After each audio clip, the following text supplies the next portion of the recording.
नमस्कार. कधी असा विचार केलाय का, की आपण जे जग पाहतो, ऐकतो किंवा अनुभवतो ते ते आपल्यापर्यंत पोहोचतं तरी कसं? याचं उत्तर आहे आपली ज्ञानेंद्रिय. असं समजा, की ही इंद्रिय म्हणजे आपल्या मेंदूसाठी जगाकडे उघडणाऱ्या खिडक्याच आहेत.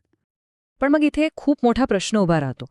म्हणजे आपण ह्या खिडक्यांमधून जे काही जग अनुभवतो ना, ते खरंच, खरंच तसंच आहे का? की हा फक्त आपल्या मेंदूने तयार केलेला एक भास आहे, एक अनुभव आहे?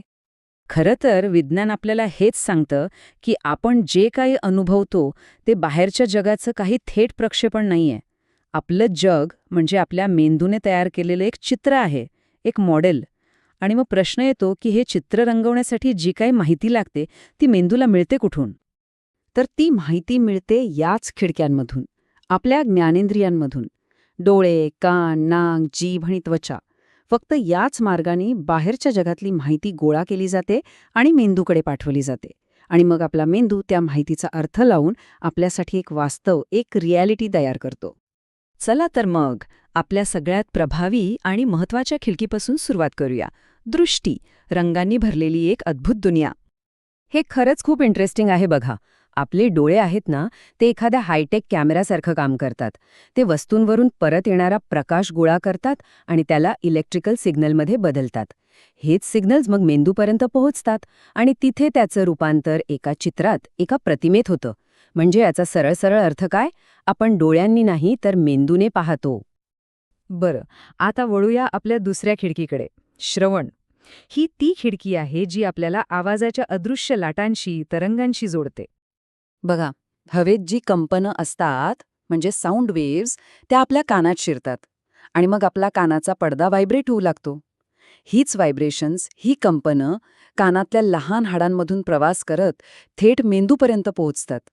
आणि मग आपला मेंदू ठरवतो की हा आवाज पक्ष्यांच्या किलबिलाटाचा आहे की बाजूने जाणाऱ्या गाडीचा.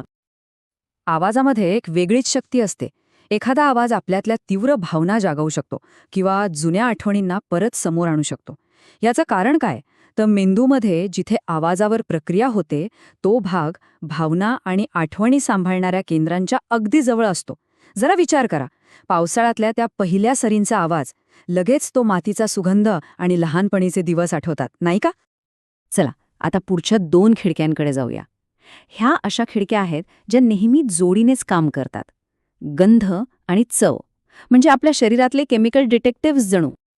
आपलं नाक काय करतं, तर हवेत तरंगणारे अगदी छोटे छोटे रासायनिक कण ओळखतं, जसं की चाफ्याच्या फुलाचा तो सुंदर सुगंध. आणि आपली जीभ, ती थेट संपर्कात आलेल्या रसायनांची चव ओळखते, म्हणजे गरमागरम पुरणपोळीची ती गोडी. आणि एक गंमत अशी आहे की आपलं नाक हजारो वेगवेगळे वास ओळखू शकतं, पण आपली जीभ मात्र फक्त 5 मूळ चवी ओळखते: गोड, खारट, आंबट, कडू आणि उमामी. म्हणूनच कोणत्याही पदार्थाची खरी मजा, खरी चव या दोघांच्या एकत्रित अनुभवातूनच येते. आणि आता आपली शेवटची, पण सगळ्यात जास्त पसरलेली खिडकी, स्पर्श. ही आपल्या संपूर्ण शरीरावर आहे आणि आपल्या प्रत्येक अनुभवाचा तो एक पाया आहे. स्पर्शातून आपल्याला फक्त एखादी वस्तू कशी आहे हेच कळत नाही, तर त्यातून आपल्याला दाब, तापमान, वस्तूचा पोत म्हणजे ती खरखरीत आहे की गुळगुळीत, आणि वेदना यांसारखी जगण्यासाठी खूप महत्वाची माहिती मिळते. स्पर्शच आपल्याला आपल्या शरीराच्या सीमा कुठे आहेत आणि बाहेरील जगाशी आपला थेट संबंध कसा आहे याची जाणीव करून देतो. आतापर्यंत आपण ह्या सगळ्या खिडक्यांबद्दल एक एक करून बोललो. पण खरी जादू, खरी कमाल तर तेव्हा होते जेव्हा आपला मेंदू या सगळ्या खिडक्यांमधून येणाऱ्या माहितीला एकत्र जोडतो, एकत्र गुंफतो. आपला मेंदू आहे ना, तो एखाद्या हुशार कलाकारासारखं काम करतो.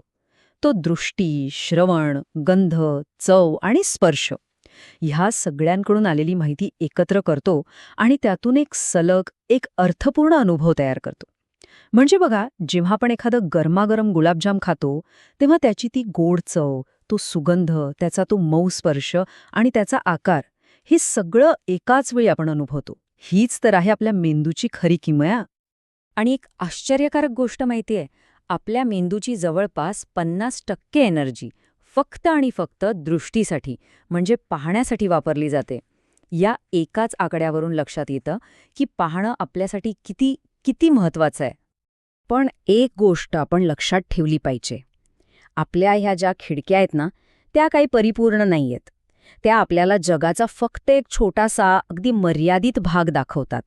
जगात असे अनेक प्रकाश आणि आवाज आहेत जे आपण पाहू किंवा ऐकू शकत नाहीत, पण इतर प्राणी ते अगदी सहज अनुभवू शकतात. आणि म्हणूनच जाता जाता हा एक विचार करायला लावणारा प्रश्न आहे. विचार करा, जर आपल्याकडे वेगळ्या खिडक्या असत्या तर. समजा आपल्याला चुंबकीय क्षेत्र पाहता आलं असतं किंवा अल्ट्राव्हायोलेट प्रकाश दिसला असता, तर आपलं जग कसं दिसलं असतं? आपला वास्तवाचा अनुभव तो किती किती वेगळा असता, नाही का?